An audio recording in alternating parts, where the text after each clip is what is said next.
All right. Well, what was on last episode was another giant ship hitting another giant bridge. What is happening? Now, I've never seen this in my lifetime. Okay. I mean, I'm 62. I've seen it happen now 2 times. And it's been recently. I don't know about you, but I think there's a problem. Now, what's happening? 2 ships, 2 major American bridges, less than, year and a half apart from each other? Both ships lose power. Now, we've seen this happen before. We've seen other ships lose power. I'll get into that here in a second.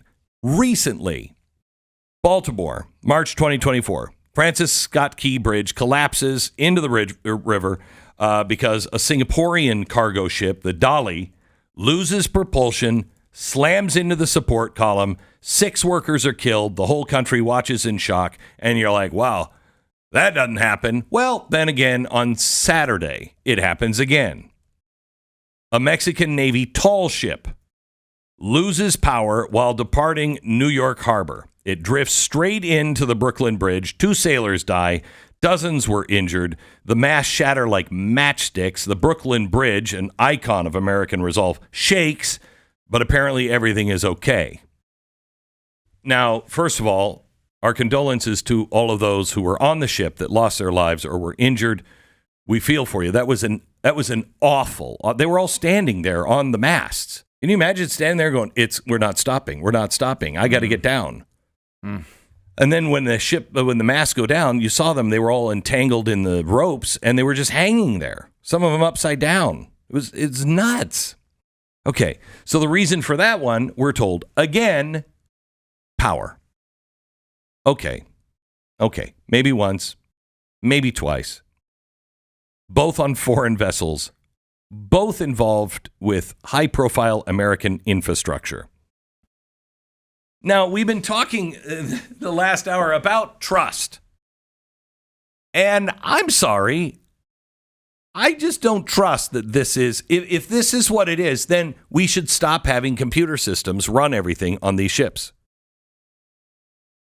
Okay, that's the only reason why you could say, well, no, we just put in these new computers that are running these ships, and nobody's ever seen computers run things like ships before, and we don't know if they're safe and stable yet. Then don't put them in the ship. If there's a problem with that, why don't we know I can't use my phone on an airplane. Why? Because the FAA couldn't come up with a reason. We had a plane crash. I think it was in Long Island years ago. And they're like, cell phones. And we've been being told to turn off our cell phones and everything else because it interferes with the navigation systems on the plane. It does what? Excuse me? What does it do? Nobody believes that. Okay? That's not true. It's just not true. How come if you've ever flown in a private plane, they don't tell you that? Is there something special in private planes that makes their super navigational systems so much better than it is on a commercial airliner? No, it's a lie. It's a lie. We need to rebuild our manufacturing base. And American Giant started doing that 14 years ago. They make clothing here at home with American cotton, American hands, and American heart. It's quality you can feel. Go to american-giant.com/Glenn. Get 20% off your first purchase. That's american-giant.com/Glenn. So, what's wrong with these ships? Do you remember the ship that also lost power and then made like a loop-de-loop? And then slammed into another ship. It was, I think, off the coast of maybe Singapore.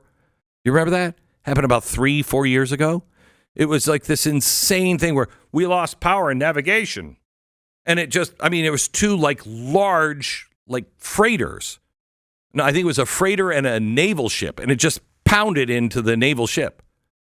We lost power and lost navigation. Okay. All right. There is something happening in the pit of my history section of my stomach that says, this isn't right. Warning bell. Okay. What history would tell me is these are shark bumps. Okay. You know what a shark bump is? I worked with Anderson Cooper one time, and we were getting ready to. He was doing his show on CNN. I was doing my show on CNN Headline News, which is strangely has better numbers now than any show on CNN currently. But anyway, so I'm getting ready to do my show on CNN Headline News, and Anderson walks in, and he was always very kind, to me, and we had a nice relationship. Yeah, he always was. Yeah, and he said, "What'd you do this weekend?" And I said, "I took my kids, I don't know, to the park or whatever." I said, "What'd you do?" And he said, "I went shark diving off the coast of Australia." I was like, he had a lot of those weird stories. Yeah. And I was like, "Oh, okay. Yeah, I haven't done that." I said, "Why would you do that?" And he said, "Well, we were going to make a doc on it, and then something happened." And he said, "So I just, I wanted to be in the cage and have the sharks, to see the sharks." And I'm like, okay, I could live my whole life without ever doing that. And he said, then when they pulled the cage up, I'm, coming out. And he said, it was pretty wild when you were in the cage. And he said, then I see the captain of the ship, as the cage is coming up, he's getting ready to dive. And I said, what are you doing? And he said, I'm going to go dive and just be with the sharks for a minute. Okay, what the hell's wrong with these people? All right, maybe it's all the blood is constantly, it can't get to their feet or anything. It's just all coagulated in their head because they're upside down. What is wrong with you people? So he says, well, I'd like to go with you. And he said, oh, this is only for experienced divers. And Anderson said, I'm an experienced diver. I got all my license, everything else. And he's like, oh, okay. So come on, you can come with me. Now, Anderson didn't have any of those things. He's not an experienced diver. This was his first time. He puts on everything, and he goes off the back of the ship with the captain. Just before they do that, the captain says, by the way, they're going to come up to you, and they're going to bump into you. Do not move, because if you do, they'll eat you. And he said, I'm sorry, what? He said, don't move. They bump into things to see the reaction. If you're just a floating, bag of something they don't want to eat, it won't move. But if you move, they'll eat you. He said, okay, all right.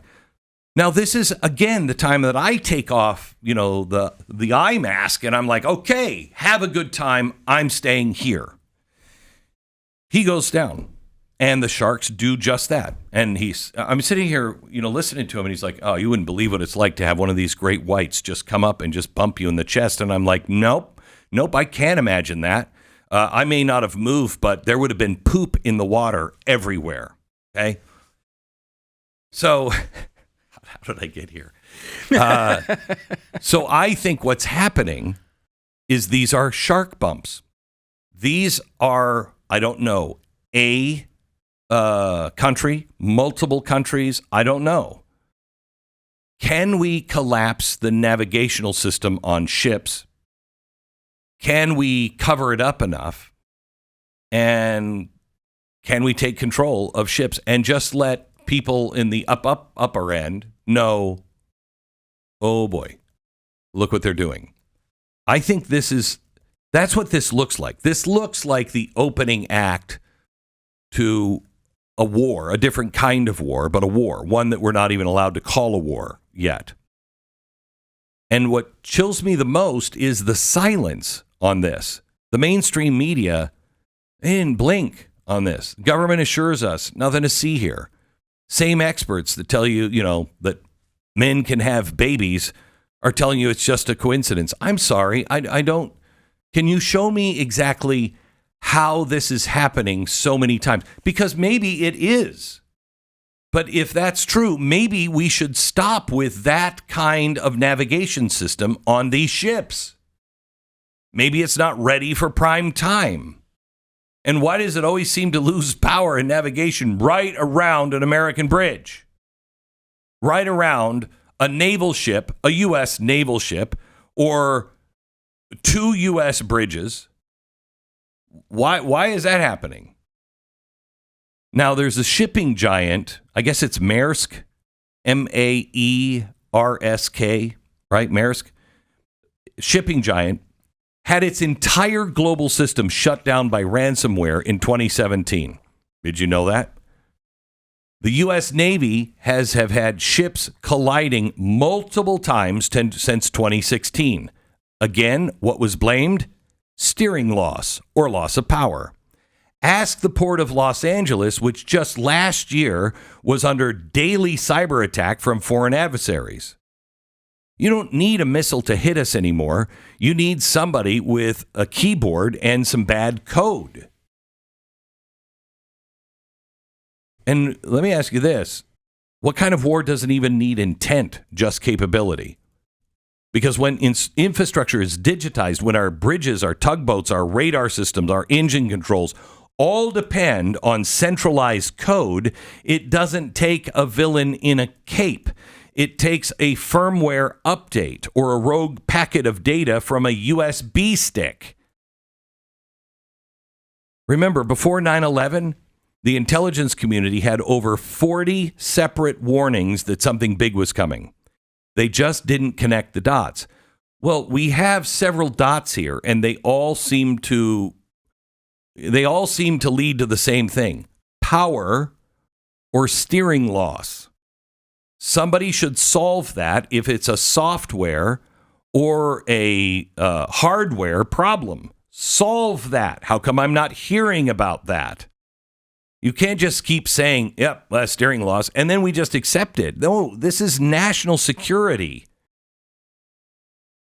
Is anybody serious about national security? Anybody? Now, I'm not saying this was an attack. But this is exactly what it would look like if it was. This looks like a shark attack, or a shark bump, except this time the shark is seeing how you're going to move. By us not moving, it makes that foreign shark, or whoever might be doing it, more apt to eat us. If we move and harden things, it makes them less apt to eat us. So in a shark bump with a real shark, you don't move. In this particular scenario, where it could be a foreign adversary giving us a shark bump, you must move. And I haven't seen anything yet. We need cyber forensics on all of those boats, independent experts, not just the insurers or foreign governments, independent experts. We need an immediate national audit of our port, bridge, and maritime infrastructure vulnerabilities to electromagnetic or cyber interference. And we need people to at least start investigating the possibility of hybrid sabotage. I believe we're being tested. Are we going to do the same thing with the 40 things that happened before 9/11 and not connect the dots? Or are we going to go, it might not be that, but we should be all over this.